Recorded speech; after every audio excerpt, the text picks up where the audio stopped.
3. Assalamualaikum warahmatullahi wabarakatuh. Perkenalkan, kami dari kelompok 2 dengan materi persepsi psikologi. Perkenalkan, ini rekan-rekan saya. Yang pertama bernama. Nama saya Romo Maulana. Selanjutnya. Nama saya Heni. Dan yang terakhir bernama. Nama saya Mutiara Rengganis. Materi pertama yang berjudul pengertian persepsi.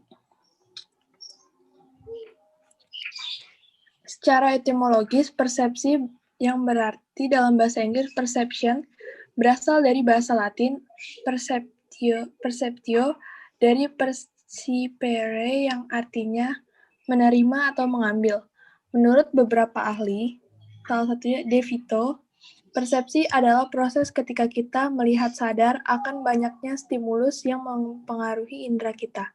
Yang kedua, dari Gulo, mendefinisikan persepsi sebagai proses seseorang menjadi sadar akan segala sesuatu dalam lingkungannya, melalui indera-indera yang dimiliki.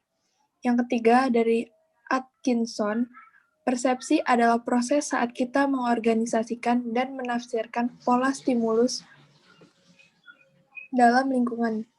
Yang keempat, dari Sarlito Wiraman Sarwono. Persepsi merupakan kemampuan untuk membeda-bedakan, mengelompokkan, dan memfokuskan.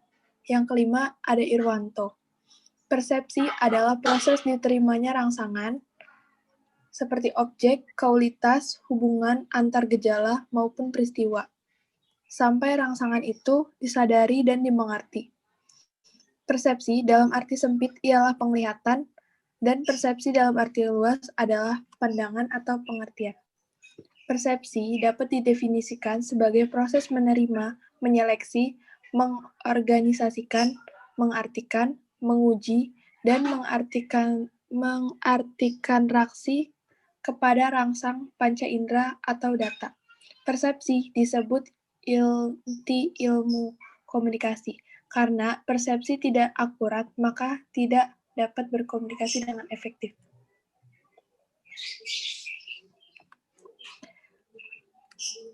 Selanjutnya, proses persepsi. Proses persepsi ada beberapa tahapan atau proses yang harus dilalui seseorang untuk bisa berpersepsi. Menurut Sunario tahun 2004, persepsi melewati 3 proses, yaitu yang pertama dari fisik atau kealaman, yang kedua fisiologis, yang ketiga psikologis. Dalam psikis kealaman, yang berarti objek stimulus, reseptor, atau panca indera. Yang kedua, fisiologis, yang berarti stimulus syaraf sensori otak. Yang ketiga, psikologis, yang berarti proses dalam otak sehingga individu menyadari stimulus yang diterima. Dari segi psikologi, dikatakan bahwa tingkah laku seseorang merupakan fungsi dari cara dia memandang.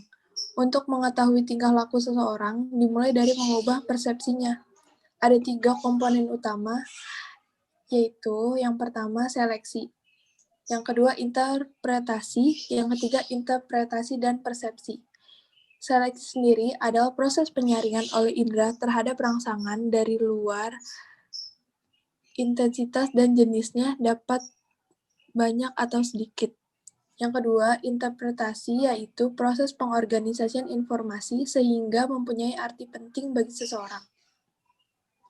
Yang ketiga, interpretasi dan persepsi diterjemahkan menjadi tingkah laku sebagai reaksi. Jadi, proses persepsi adalah melakukan seleksi, implementasi, dan pembulatan terhadap informasi yang sampai.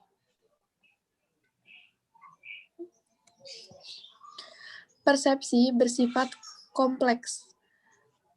Mengilustrasikan persepsi bekerja dengan 3 langkah yang terlibat dalam proses ini. Dalam kenyataannya, ketiganya bersifat kontinu, bercampur baur, dan tumpang tindih satu dengan lainnya. Yang pertama, terjadinya stimulasi alat indera atau sensory stimulation. Yang kedua, stimulasi terhadap alat indera diatur. Yang ketiga, stimulasi alat indera ditafsirkan, dievaluasi. Teori deteksi sinyal adalah teori yang menjelaskan faktor psikologis yang mempengaruhi pengambilan keputusan suatu stimulus ada atau tidaknya. Selanjutnya, materi selanjutnya akan dijelaskan oleh rekan saya yang bernama Heni. Definisi persepsi tercangkup beberapa proses atau segi. Yang pertama, proses menerima rangsangan adalah proses pertama dalam persepsi untuk menerima data atau rangsangan dari berbagai sumber. Kebanyakan data diterima melalui panca indera, yaitu saat melihat sesuatu, mendengar, mencium, merasakan, dan menyentuhnya.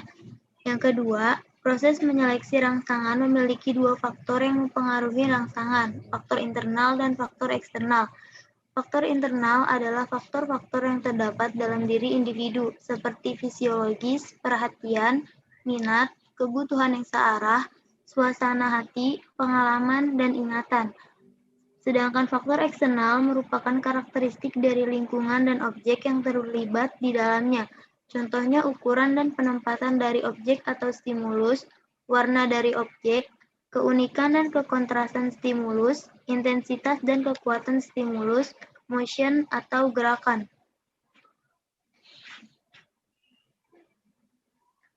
Lalu ada perkembangan perseptual. Penelitian perkembangan perseptual dilakukan oleh para filsuf pada abad 17 sampai 18. Pada kelompok 1, nativis berpendapat bahwa kita lahir dengan kemampuan persepsi seperti yang sekarang dimiliki. Dan kelompok empirisis menyatakan bahwa kita mempelajari persepsi dari pengalaman dengan objek di dunia. Ahli psikolog mempercayai integrasi kelompok nativis dan empiris bahwa faktor genetika dan pengalaman mempengaruhi persepsi.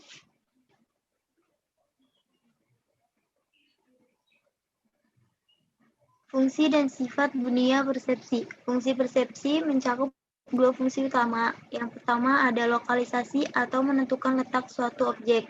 Yang kedua, pengenalan, menentukan jenis objek tersebut. Lokalisasi dan pengenalan dilakukan oleh daerah korteks yang berbeda.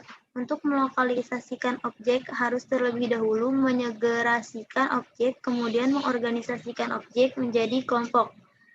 Selanjutnya akan dibacakan oleh Mutiara Rengganis. Fungsi dan sifat dunia persepsi. Sifat dunia persepsi. Dunia persepsi merupakan suatu keseluruhan menurut Virbeck 1978 mempunyai berbagai sifat. Berbagai sifat diberlakukan untuk segala yang diamati atau dipersepsi. Sifat umum persepsi. 1. Berisi tentang persoalan-persoalan psikologis yang penting terutama melihat sifat ruang 3D. Dimensi evaluasi penilaian untuk memutuskan sifat baik, buruk, disukai atau tidak disukai, positif, negatif. B. Dimensi potensi. Kualitas dari orang sebagai stimulus yang diamati kuat, lemah, sering, jarang, jelas, dan tidak jelas. C. Dimensi aktivitas. Sifat atau positif orang sebagai yang diamati.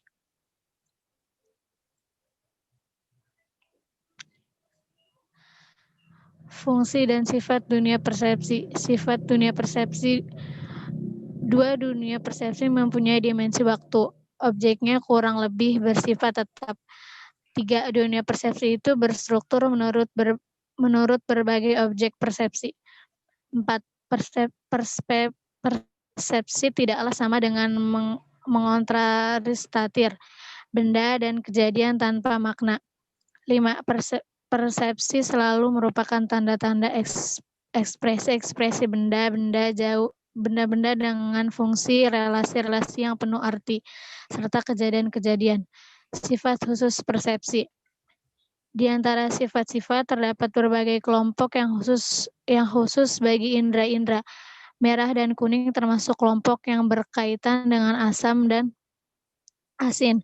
Keseluruhan sifat sensori yang khas bagi suatu indera tertentu. Kita sebut modalitas. Warna adalah suatu modalitas yang khusus bagi mata, penglihatan, bunyi bagi telinga atau pendengaran. Materi selanjutnya akan dilanjutkan oleh Ariel Maulana. Persepsi dan sensasi, persepsi dan kognisi. Persepsi dan sensasi. Sensasi pada dasarnya merupakan tahap awal dalam penerimaan informasi.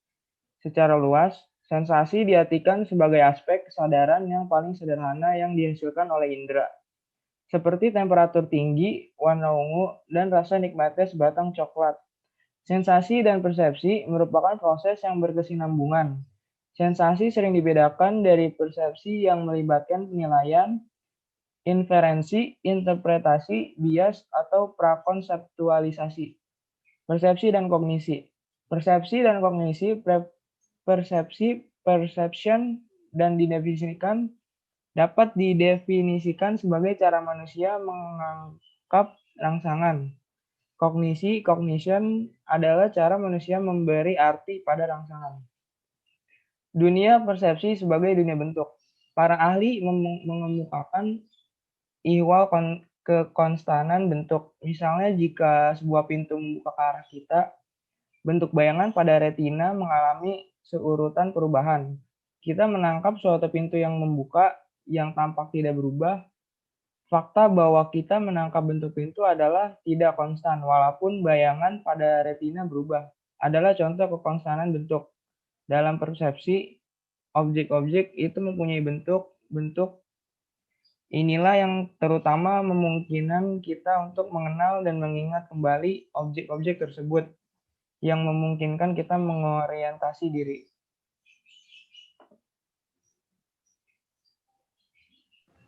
Baik, sekian presentasi dari kelompok 2 dengan materi persepsi psikologi. Mohon maaf jika kami ada kekurangan bahasa dan kata, mohon dimaafkan. Jika ada yang ingin bertanya, silakan. Terima kasih.